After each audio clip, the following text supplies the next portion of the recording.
November 1942, Aberdeen Proving Ground, Maryland. Lieutenant Edward Uhl stared at a length of steel tubing in his hands, watching exhaust gases vent harmlessly through holes drilled near the rear. What he held was impossible by every engineering standard the United States Army had established. A rocket launcher that weighed less than 15 pounds, cost $18 to manufacture, and could destroy a 30-ton German Panzer tank from 200 yards away. The weapon should not work. The physics seemed wrong. The design violated conventional wisdom about recoilless weapons. Yet, in 90 days, Uhl and a small team of engineers had created what would become the most iconic American infantry weapon of World War II. What neither Uhl nor anyone watching that first test firing understood was that this crude steel tube would kill more German tanks than any other handheld weapon in the European theatre, would be copied by nearly every army on Earth, and would remain in service for over 70 years.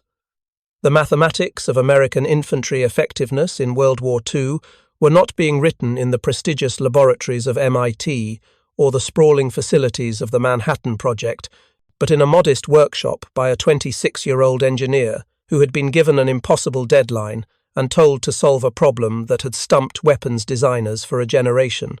Before we jump back in, tell us where you're tuning in from, and if this story touches you, make sure you're subscribed because tomorrow I've saved something extra special for you. The journey to that moment in November 1942 began 6,000 miles away in the deserts of North Africa, where American troops were learning a brutal lesson about modern armored warfare. In June 1942, the German Afrika Korps under Field Marshal Erwin Rommel was demonstrating the devastating effectiveness of combined arms tactics.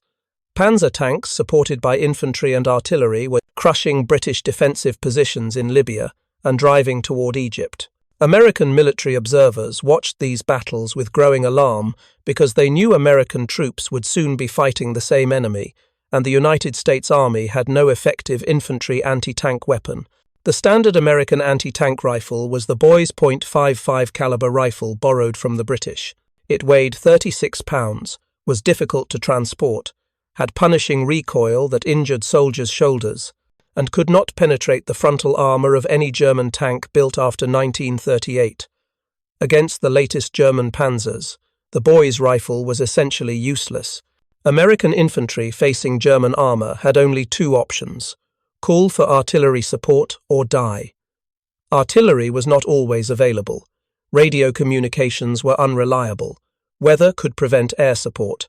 Infantry units often found themselves isolated and facing tanks with no effective means of defense. The psychological impact was devastating. Soldiers knew that if they encountered German armour, they had no weapon that could save them. The United States Army Ordnance Department had been aware of this problem since 1939, when German panzers rolled through Poland. Various solutions had been proposed, including larger caliber anti-tank rifles, special grenades that infantry could throw at tanks, and shaped charge weapons that used explosive force to penetrate armour. All these solutions had significant problems. Larger anti-tank rifles were too heavy for infantry to carry. Grenades required soldiers to approach within throwing distance of tanks, which was suicidal. Shaped charge weapons were effective, but the delivery systems were inadequate. Ordnance officers studied reports from Europe, desperately searching for a solution. British troops were using the Payat, the projector infantry anti-tank, a spring-loaded spigot mortar that fired a shaped charge bomb. The Payat was effective when it worked, but it was heavy, cumbersome, and notoriously unreliable. The powerful spring that launched the projectile was difficult to cock, sometimes requiring two men. In cold weather, the spring could fail entirely. In combat conditions, soldiers hated the weapon. German infantry had developed the Panzerfaust, a disposable rocket launcher that was cheap, simple, and effective. But in 1942, the Panzerfaust was still under development. Early versions had severe limitations, including short range and poor accuracy. The weapon would not be perfected until 1943, and widespread deployment would not occur until 1944. The Germans were solving the same problem American engineers faced, but they had started earlier and were willing to accept casualty rates during development that American forces would not tolerate. In the United States, Weapons development followed a rigid process. Requirements were established by combat commanders. Specifications were written by ordnance officers. Contracts were issued to manufacturers. Prototypes were built and tested. Modifications were made based on test results. More testing occurred. Eventually, after months or years, a weapon might be approved for production. This process had worked adequately in peacetime when there was no urgency. But in 1942, with American troops about to enter combat in North Africa, there was no time for the usual development cycle. The army needed an infantry anti-tank weapon immediately, and the normal process would take years. Into this crisis stepped Colonel Leslie Skinner, an ordnance officer who had spent years studying rocket weapons. Skinner had been fascinated by rockets since the 1920s, when he had witnessed demonstrations of solid-fuel rockets developed by Robert Goddard, the American rocket pioneer. Goddard had proven that rockets could be stable, accurate, and powerful, but his work had been largely ignored by the military establishment, who considered rockets unreliable toys. Skinner believed rockets could be adapted for military use if the engineering problems could be solved. The key advantage of rockets was that they did not require heavy launch tubes like conventional guns. A rocket carried its own propellant and could be fired from a lightweight launcher because there was no recoil to absorb. A conventional gun firing a projectile created tremendous rearward force that had to be absorbed by a heavy breech mechanism. This made anti-tank guns heavy and difficult to move.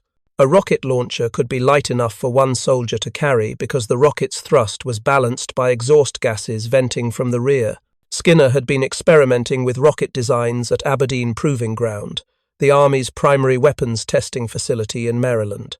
He had developed a shaped charge warhead that could penetrate several inches of armor plate when delivered by a rocket. The shaped charge principle was well understood. An explosive charge shaped like a cone with a copper liner would, upon detonation, focus the explosive force into a high-velocity jet of molten metal that could burn through armor like a cutting torch. The physics were straightforward, but engineering a reliable shaped charge warhead that could survive being launched from a rocket was difficult. The warhead had to detonate at precisely the right distance from the target armor, typically a few inches away. If it detonated too far away, the jet would dissipate before penetrating. If it detonated on contact, the jet would not have space to form properly. This required a standoff mechanism, usually a simple probe that extended from the nose of the warhead, ensuring proper detonation distance. Skinner had solved the warhead problem, but he had not solved the launcher problem. His early rocket designs used a steel tube 3 feet long and 2.3 to 6 inches in diameter. The tube was closed at one end with an electric firing mechanism. When triggered, the rocket motor ignited, and the rocket accelerated down the tube and out the open end toward the target. The system worked, but the closed tube created a dangerous problem. The rocket's exhaust gases had nowhere to go except out the front of the tube, creating a massive blast that endangered anyone near the muzzle. The backblast from the closed tube was so severe that the weapon could only be fired from a prone position behind protective barriers. This made it useless for infantry and fluid combat situations. Preparing and narrating this story took us a lot of time, so if you are enjoying it, subscribe to our channel. It means a lot to us. Now, back to the story. Skinner knew the solution was a recoilless design where exhaust gases vented from the rear of the tube, but every attempt to create a rear venting system had failed. The problem was pressure. The rocket motor generated enormous pressure as it ignited. If the rear of the tube was open, the pressure would escape before the rocket could accelerate, and it would fall out the front of the tube without launching properly. If the rear was closed, the pressure would build up dangerously. Engineers had tried various compromise solutions, including partially closed rear sections and pressure release valves, but none worked reliably. In May 1942, Skinner was summoned to a meeting at the Ordnance Department in Washington. Senior officers explained the situation. American troops would be deployed to North Africa within months. They would face German armor. They had no effective anti-tank weapon. The Ordnance Department needed a solution immediately. Could Skinner's rocket launcher be ready for combat by the end of the year? That gave him 7 months. Under normal circumstances, Skinner would have said no. 7 months was barely enough time to complete testing on an existing weapon, much less develop an entirely new system. But these were not normal circumstances. American soldiers would be fighting German tanks, and they would die without an effective weapon. Skinner said yes, knowing he was promising something that might be impossible to deliver. The first challenge was assembling a team. Skinner was an ordnance officer, not an engineer. He understood weapons, systems, and military requirements, but he needed technical experts who could solve the engineering problems. He recruited Lieutenant Edward Uhl, a 26-year-old engineer from the National Defense Research Committee, who had been working on proximity fuses for anti-aircraft shells. Uhl was young, brilliant, and willing to work impossible hours. He had graduated from the University of Minnesota with a degree in mechanical engineering and had immediately been recruited into war work. Uhl understood stress analysis, material properties, and thermodynamics. More importantly, he understood that sometimes the best solution was the simplest one. Skinner also brought in several civilian engineers, including designers from the Westinghouse Electric Corporation, who had experience with electrical firing systems. The team assembled at Aberdeen Proving Ground in June 1942 with a clear mission: design an infantry anti-tank rocket launcher that was lightweight, reliable, accurate at 200 yards, capable of penetrating 3 inches of armor plate, simple enough for minimally trained soldiers to operate, and cheap enough to manufacture in huge quantities. They had 7 months. Most weapons development programs took 7 years. The team began by examining every existing anti-tank weapon and rocket design they could find. They studied British weapons, captured German weapons, and experimental American designs. They analyzed what worked and what failed. They identified the core problem that had defeated previous attempts: balancing rocket motor pressure with exhaust venting. If too much pressure vented from the rear, the rocket would not launch properly. If too little vented, the tube would explode.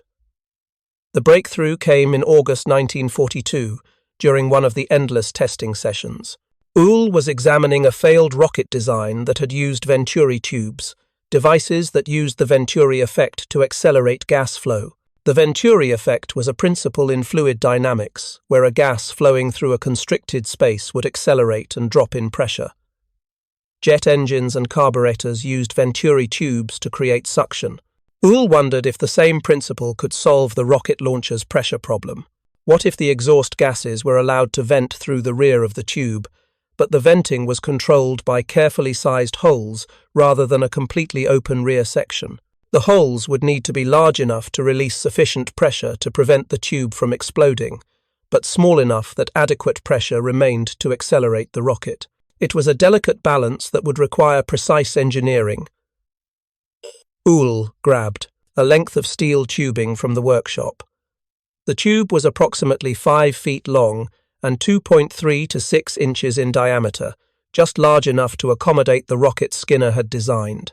Using a drill press, Uhl carefully created a series of holes near the closed end of the tube. The holes were precisely sized and positioned to vent exhaust gases while maintaining enough internal pressure to launch the rocket.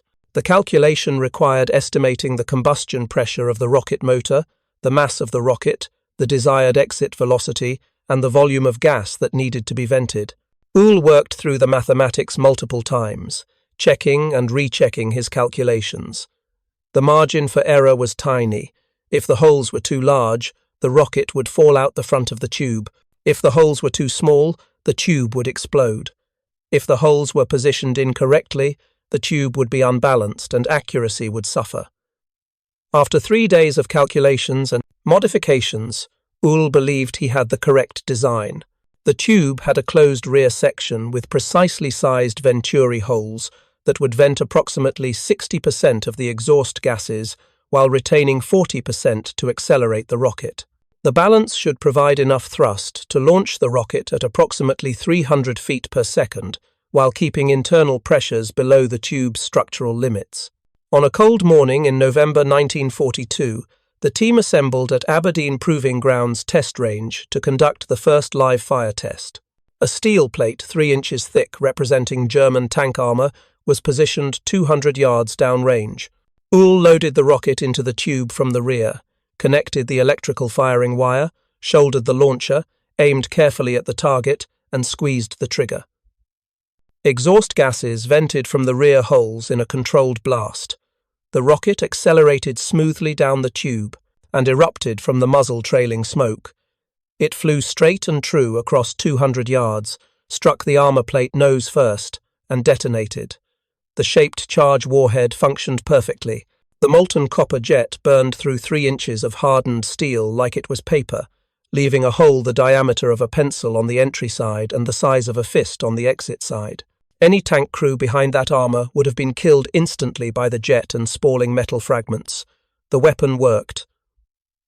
Uhl had solved in 3 months what had stumped weapons designers for years. The team erupted in celebration. Skinner immediately called Washington to report success. Within hours, ordnance officers were making arrangements for immediate production. The weapon needed a name. Someone suggested calling it a rocket launcher, but that seemed too generic. During the testing, someone had commented that the long steel tube resembled a musical instrument called a bazooka, a comedic trombone-like device played by radio comedian Bob Burns. The name stuck. The launcher would officially be designated the Moni launcher, rocket, anti-tank, but every soldier would call it the bazooka. The success of that first test firing triggered immediate questions from ordnance officers. Could the weapon be manufactured quickly? What materials were required? How much would each launcher cost? Could existing factories produce them? How would soldiers be trained? What about ammunition supply? These were the questions that determined whether a prototype became a combat weapon. Uhl and Skinner spent the next weeks answering every question. The launcher tube was simple steel tubing available from dozens of manufacturers. The diameter was standard industrial pipe size. The shoulder stock could be stamped from sheet metal. The trigger mechanism was adapted from existing electrical firing systems. The sights were basic iron sights requiring no special optics. The entire launcher could be manufactured using existing industrial equipment with no special tooling required. The cost per launcher was estimated at $18 in 1942 dollars. The rocket ammunition was more complex but still relatively simple. The rocket motor used a solid propellant similar to that used in flares and signaling devices.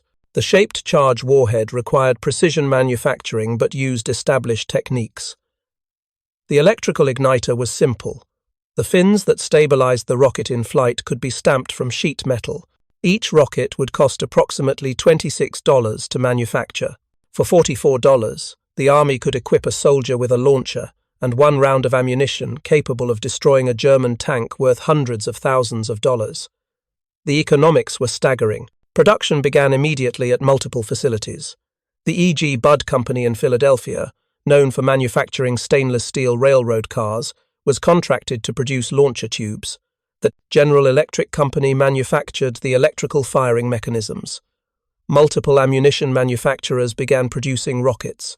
The initial production order was for 5,000 launchers and 25,000 rockets to be delivered by January 1943. That gave manufacturers less than 2 months to tool up production lines and begin delivery.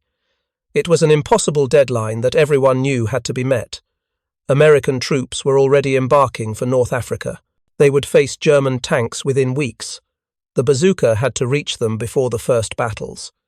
Factory managers worked their employees in round-the-clock shifts. Production lines that normally built consumer goods were converted to military production overnight.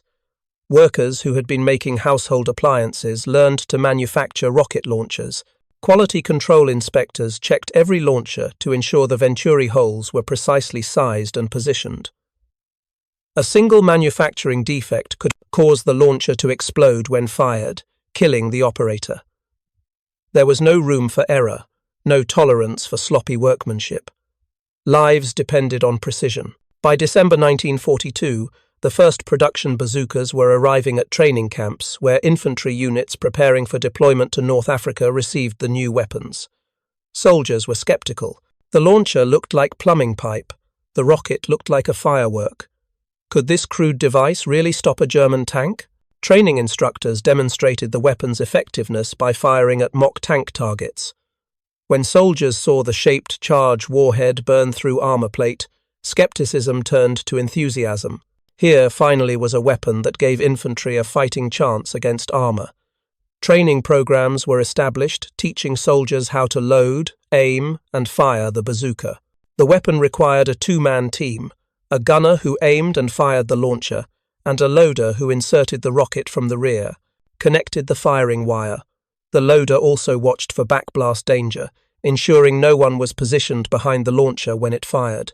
The backblast from the rear venturi holes was not as dangerous as the blast from a closed tube design, but it could still cause burns or injury at close range. Soldiers learned to operate as teams, with the gunner selecting targets and the loader keeping the weapon fed with ammunition. The effective range was 200 yards against stationary targets and about 100 yards against moving tanks. Accuracy required practice. The rocket was fin-stabilized but had no guidance system. Wind affected trajectory. The gunner had to lead moving targets. At longer ranges, the rocket's velocity dropped and accuracy suffered. Against German tanks with experienced crews, bazooka teams would get one shot before the tank responded with machine gun fire or rotated its main gun toward them. That first shot had to count. Training emphasized concealment, target, selection, and rapid engagement. Fire and move. Never shoot from the same position twice. Hit the tank's vulnerable areas, side armor, rear armor, engine deck. Avoid frontal shots where armor was thickest. By January 1943, the first bazookas arrived in North Africa, where American forces were beginning combat operations against German and Italian forces. The weapon's combat debut came during the Battle of Kasserine Pass in February 1943, and the results were mixed in ways that revealed both the weapon's potential and the learning curve required to use it effectively. At Kasserine Pass, German forces under Field Marshal Rommel launched a devastating counterattack against inexperienced American troops. Panzer tanks, supported by infantry, broke through American defensive positions, causing panic and retreat. Some American units fought bravely, but were overwhelmed by superior German tactics and more experienced troops. In the chaos of battle, several bazooka teams engaged German tanks and discovered the weapon's capabilities and limitations under actual combat conditions. A corporal from the 1st Armoured Division fired at a Panzer III tank from approximately 75 yards. The rocket struck the side armour and detonated properly. The shaped charge jet penetrated the armour, and the tank burst into flames as internal ammunition exploded. The crew never emerged. The bazooka had killed its first German tank, proving the weapon worked exactly as designed. But other engagements revealed problems. Some rockets failed to detonate on impact due to faulty fuses. Some bazooka teams were killed before they could fire because they exposed themselves trying to get close enough for effective shots. German tank crews quickly learned to watch for bazooka teams and engage them with machine gun fire before the infantry could fire rockets. The weapon was effective, but it required courage, skill, and tactical judgment to use successfully. After action, reports from North Africa identified several issues that needed immediate correction. The electrical firing system was unreliable in dusty conditions. Fine dust infiltrated the connections and caused misfires. The trigger mechanism sometimes failed when soldiers squeezed it while wearing gloves in cold weather.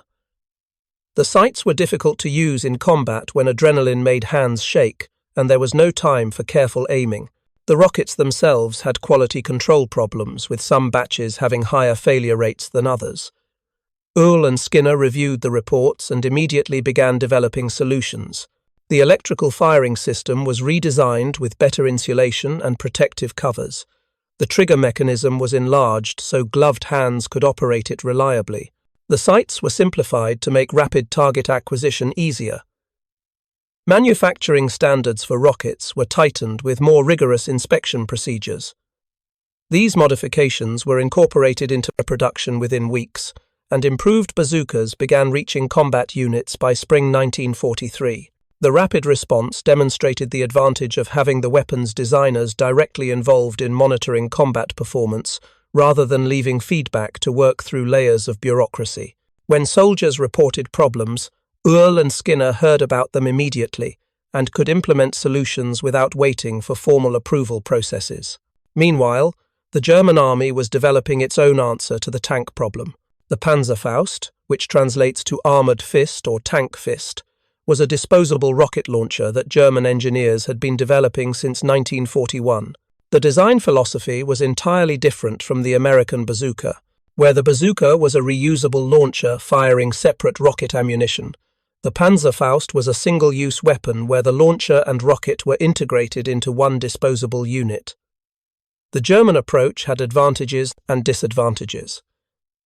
The Panzerfaust was cheaper to manufacture because the launch tube did not need to withstand multiple firings and could be made from thinner, lower-quality steel. The weapon was lighter because there was no need for a shoulder stock, sights, or firing mechanism beyond a simple percussion trigger.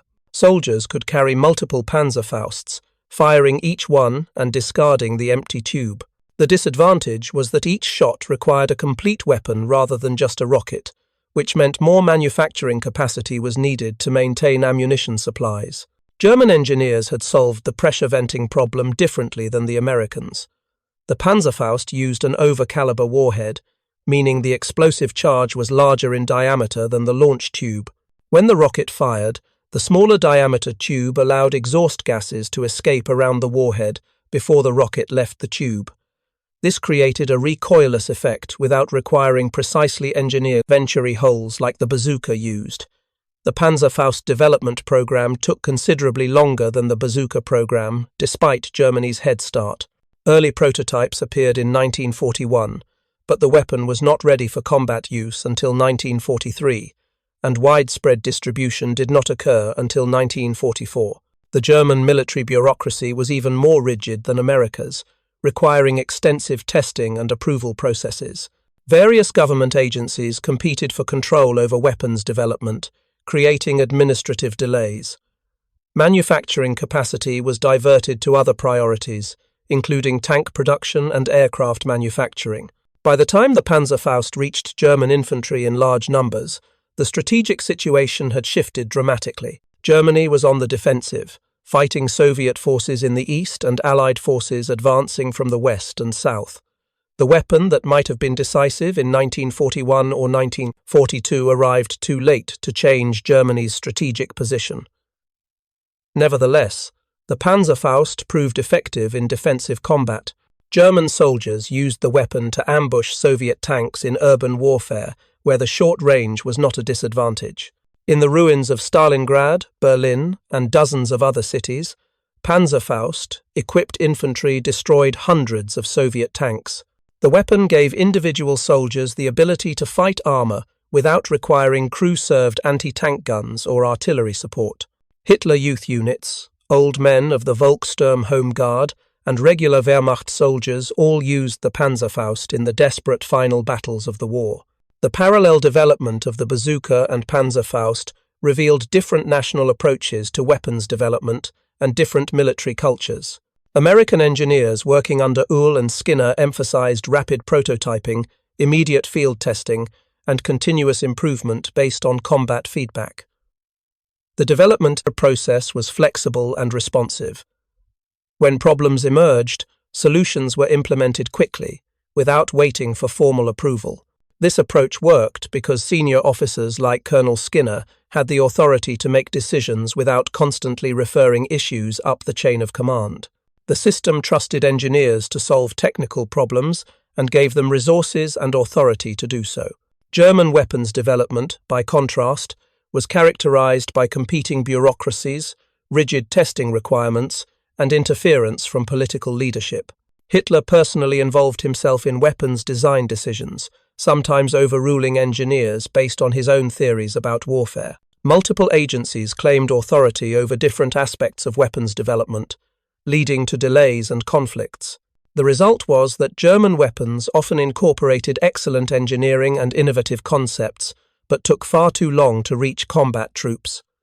By mid-1943, the Bazooka had proven itself in combat across multiple theaters.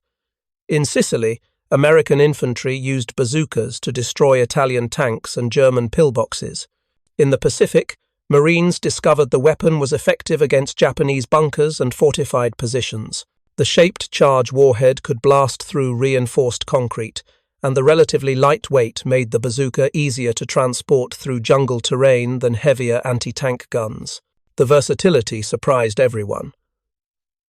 The weapon had been designed specifically to kill tanks, but soldiers quickly discovered it was effective against almost any hardened target. Bunkers, fortified buildings, caves, and defensive positions all proved vulnerable to bazooka fire. In the Italian campaign, soldiers used bazookas to blast holes in walls during urban fighting.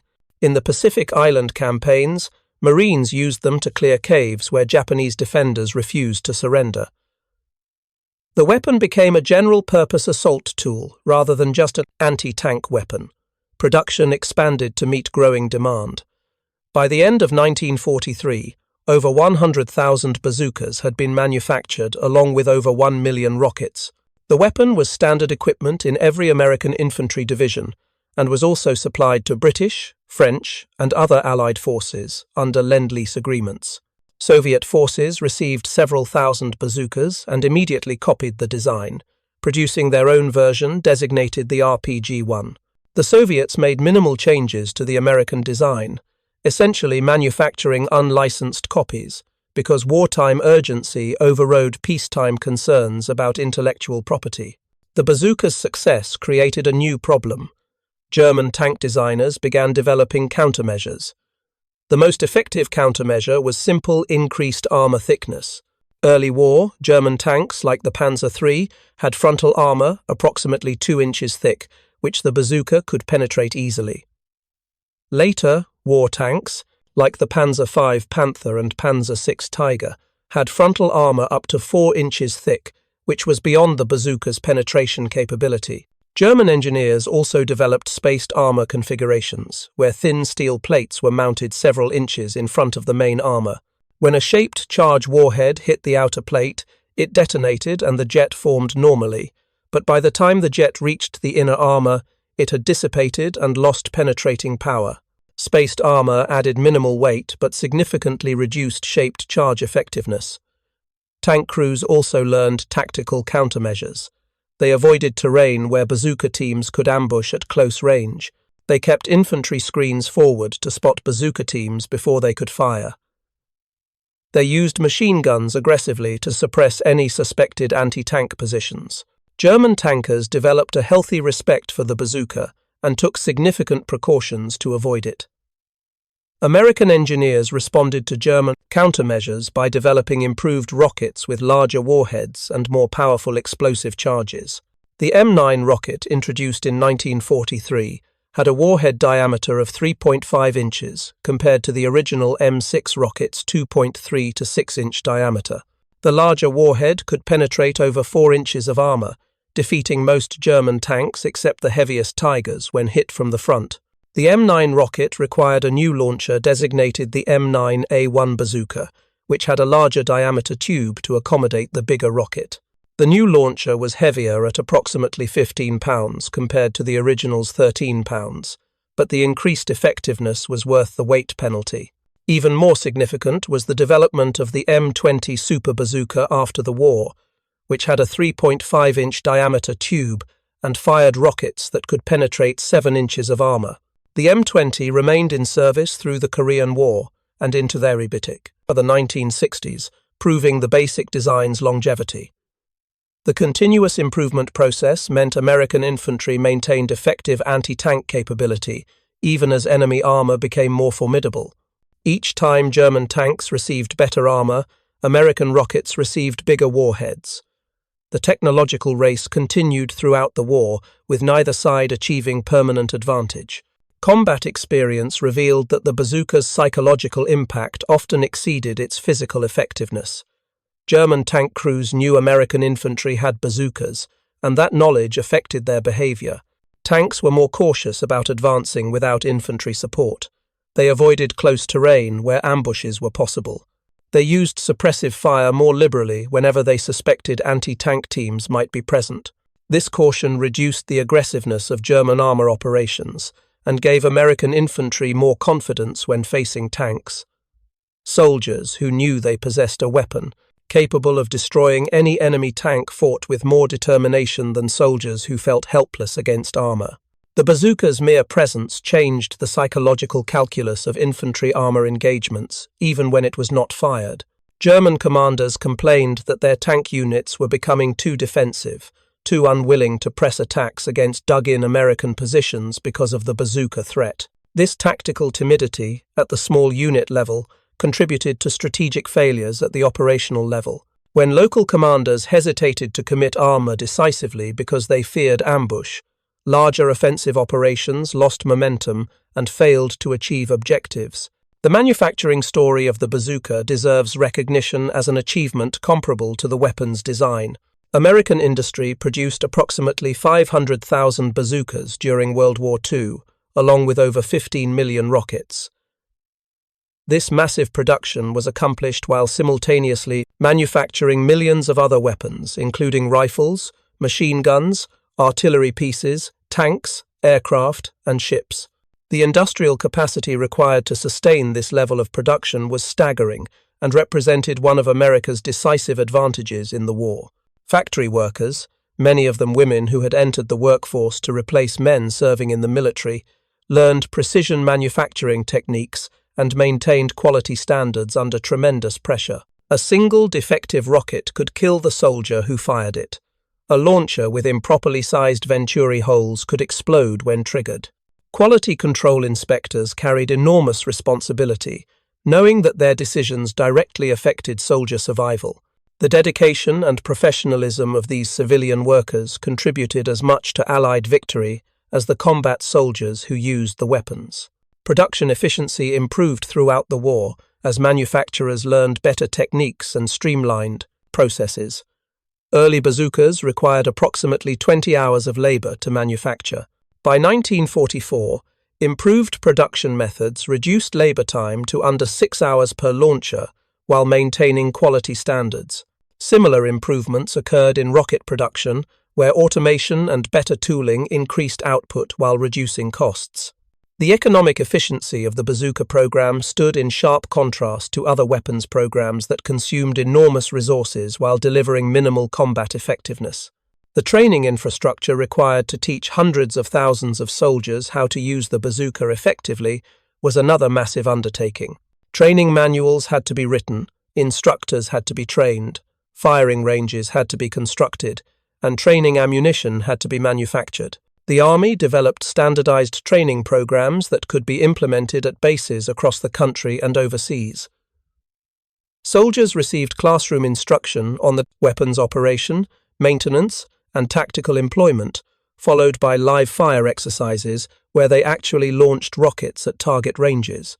Training emphasized teamwork between gunner and loader, proper target selection, fire discipline, and immediate action drills for malfunctions. Soldiers learned to clear misfires safely, to estimate range accurately, and to lead moving targets. They practiced firing from various positions, including prone, kneeling, and standing.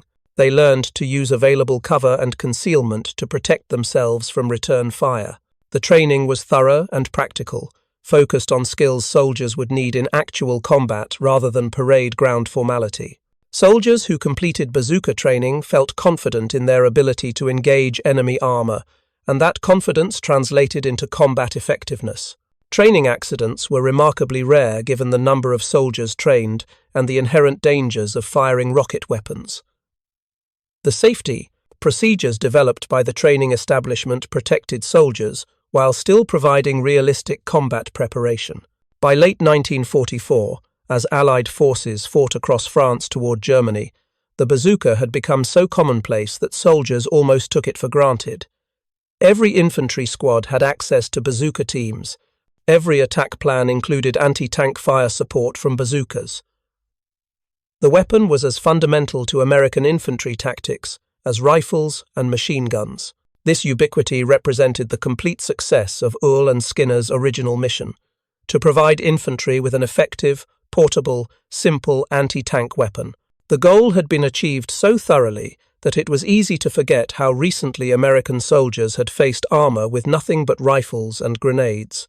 The transformation had occurred in less than 2 years from initial prototype to universal distribution, a timeline that remains impressive even by modern standards. In the Ardennes forest, during the Battle of the Bulge in December 1944, bazookas played a crucial role in stopping the German offensive. Panzer columns that broke through initial American positions were ambushed by bazooka teams in towns and villages.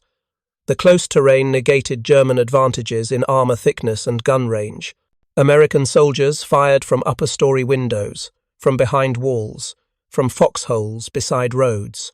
The Germans could not advance without exposing their tanks to close-range rocket fire, and when they tried, they lost tanks faster than they could afford. The bazooka did not single-handedly stop the German offensive, but it contributed significantly to the American defense and demonstrated once again that even the most powerful tanks were vulnerable to determined infantry with effective weapons.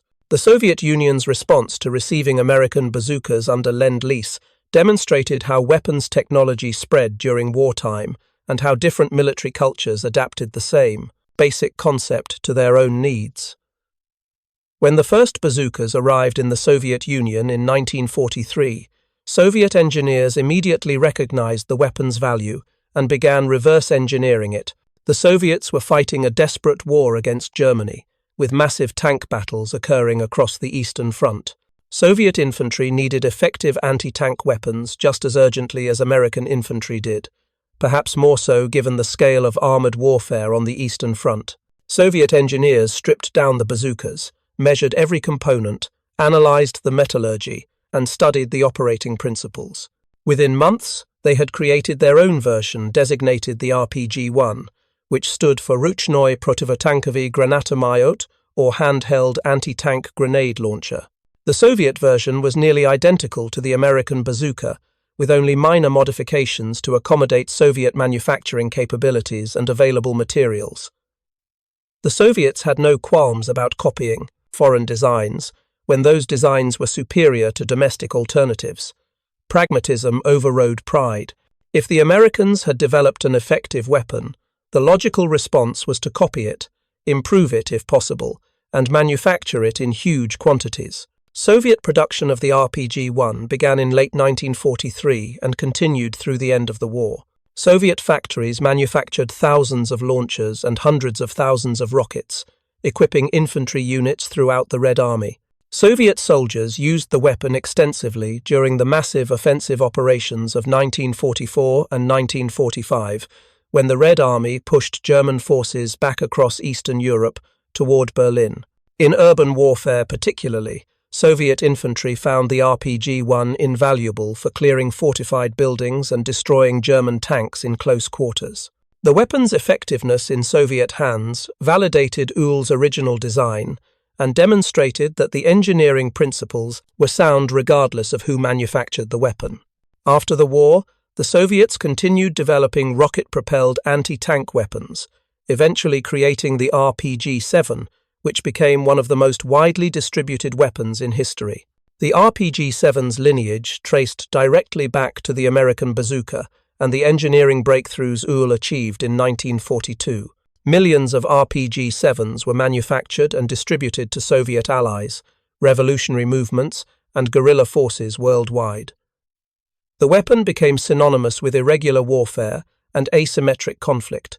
In Vietnam, Afghanistan, Iraq, and dozens of other conflicts, RPG-armed infantry fought against technologically superior forces using tactics and weapons whose fundamental principles dated back to Uhl's work at Aberdeen Proving Ground. The global impact of that 90-day development program extended far beyond World War II and continues to this day. The German response to the bazooka threat evolved. Throughout the war, as their strategic situation deteriorated and their defensive requirements changed. Early in the war, German tanks operated offensively with infantry and artillery support, advancing across open terrain where long-range guns gave them advantage. The bazooka was less effective in these conditions because German tanks could engage American positions from beyond bazooka range. But as Germany shifted to defensive operations in 1944 and 1945, German tanks increasingly fought in close terrain, urban areas, and restricted positions where the bazooka's short range was not a disadvantage. German tankers developed tactics to minimize bazooka vulnerability, including using infantry screens to spot and eliminate anti-tank teams before they could fire, maintaining high rates of machine gun fire to suppress potential ambush positions, and avoiding predictable routes where ambushes were likely. Despite these countermeasures, bazookas continued killing German tanks throughout the war. American after-action reports from the European theatre indicated that bazookas accounted for approximately 7% of all German tanks destroyed by American forces. 7% might seem modest, but considering that artillery, airstrikes, and American tanks accounted for the majority of tank kills, the bazooka's contribution was significant. More importantly, the bazooka gave every infantry unit organic anti-tank capability without requiring support from higher echelons. An infantry squad surrounded by German armor could fight back rather than simply surrendering or dying helplessly. The technological legacy of the bazooka extended beyond its direct military applications into broader fields of rocket science and aerospace engineering. The shaped charge technology perfected for the bazooka warhead found applications in oil drilling, where shaped charges are used to perforate well casings, in demolition work where shaped charges cut through steel and concrete, and in space exploration where explosive bolts separate rocket stages. The principles of recoilless weapons informed the design of countless later weapons systems, including recoilless rifles, rocket launchers, and guided missiles. Engineers who worked on the bazooka program went on to careers in aerospace, defense, and civilian industries where they applied lessons learned during those frantic 90 days in 1942. Edward Uhl himself continued working in weapons development after the war, contributing to multiple projects before eventually retiring from defense work. He lived to see his invention copied, modified, and adapted by military forces around the world. In interviews late in his life, Uhl expressed satisfaction that the weapon had saved American lives and helped win the war, but he also expressed some ambivalence about having created a weapon that killed so many people. This moral complexity is common among weapons designers who must reconcile their technical achievements with the human cost of warfare. The contrast between the 90-day American bazooka development and the multi-year German Panzerfaust development offers lessons about innovation, bureaucracy, and organizational culture that remain relevant today. The American program succeeded because Uhl and Skinner had clear authority, adequate resources, direct access to combat feedback, and leadership willing to accept risk. Colonel Skinner could make decisions without constantly seeking approval from higher headquarters. When problems emerged, solutions could be implemented immediately. The system rewarded innovation and speed rather than procedural compliance. The German program struggled because multiple agencies competed for control, political leadership interfered with technical decisions, and rigid testing requirements delayed deployment. German engineers were often more talented than their American counterparts, and German manufacturing was often more sophisticated. But these advantages were negated by organizational dysfunction. The lesson is that organizational structure and decision-making processes matter as much as technical capability when developing new technologies under time pressure. A competent engineer with authority and resources can accomplish more than a brilliant engineer constrained by bureaucracy and indecision. The human cost of the tank warfare problem that the bazooka solved is impossible to calculate precisely, but some estimates provide perspective. Before the bazooka's introduction, American infantry facing German armor had casualty rates that were catastrophically high. Units caught in the open by Panzer attacks were often annihilated with 70 to 80% casualties. The psychological trauma of facing armor without effective weapons caused some soldiers to break and run rather than face certain death. After bazookas were distributed widely, casualty rates in armor encounters dropped significantly. Soldiers with bazookas stood and fought because they had a weapon that worked. They took cover, waited for favorable range, and engaged German tanks with reasonable expectation of success. The confidence provided by having an effective weapon translated into better combat performance and lower casualties. If the bazooka saved even 1% of American infantry casualties during the European campaign, that would represent thousands of lives. The actual number was almost certainly higher. Every German tank destroyed by a bazooka was a tank that could not fire its main gun at American positions, could not crush foxholes under its treads, could not terrorize infantry into retreat. The second and third order effects of the bazooka's introduction rippled through the entire course of the war in ways that are difficult to measure but undoubtedly significant. The post-war careers of the key figures involved in the bazooka's development reveal how wartime innovation translated into peacetime. Contributions.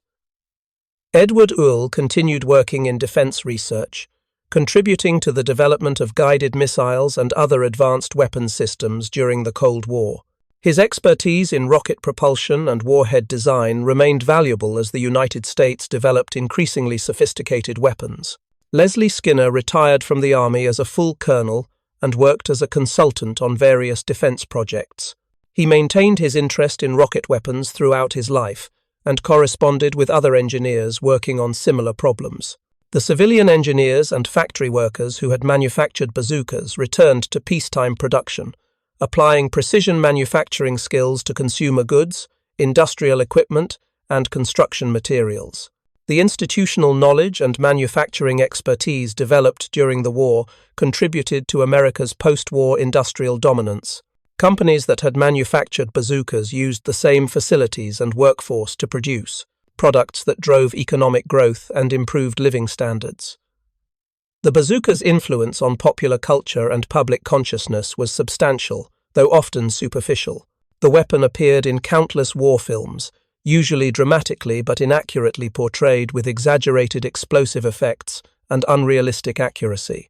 Hollywood bazookas rarely missed and always caused spectacular explosions, neither of which reflected combat reality.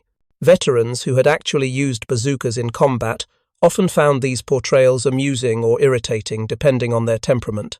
The weapon became symbolic of American infantry firepower and technological innovation, representing the idea that American soldiers were better equipped than their enemies. This narrative was only partially accurate. German weapons were often superior in quality and sophistication, but American weapons were generally more reliable, easier to manufacture, and available in greater quantities. The bazooka embodied these American advantages. It was simple, rugged, effective, and produced in enormous numbers. The weapon's iconic status obscured the more complex reality that winning the war required not just good weapons, but also good tactics, good logistics, good intelligence, and ultimately more resources than the enemy could match. The economic analysis of the bazooka program reveals why it was considered one of the most cost-effective weapons programs of World War II. The total development cost from initial concept to first production models was approximately $50,000, an almost trivial sum even in 1942 dollars. Production costs were equally modest, with launchers costing $18 and rockets costing $26 each. Over the course of the war, approximately 500,000 launchers and 15 million rockets were produced at a total cost of roughly $450 million.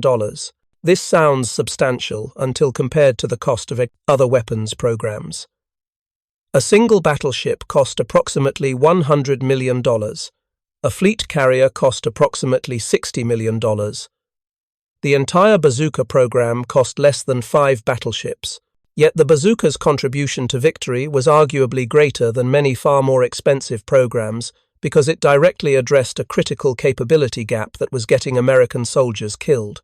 The return on investment was extraordinary. Every dollar spent on bazookas saved multiple dollars that would otherwise have been spent on artillery shells, airstrikes, or tank support required to deal with German armor. More importantly, every German tank destroyed by a bazooka was a tank that Germany had to replace, consuming German resources and manufacturing capacity that could not be used for other purposes. The international proliferation of bazooka-type weapons after World War II demonstrated both the universal applicability of the design and the challenges of controlling weapons technology.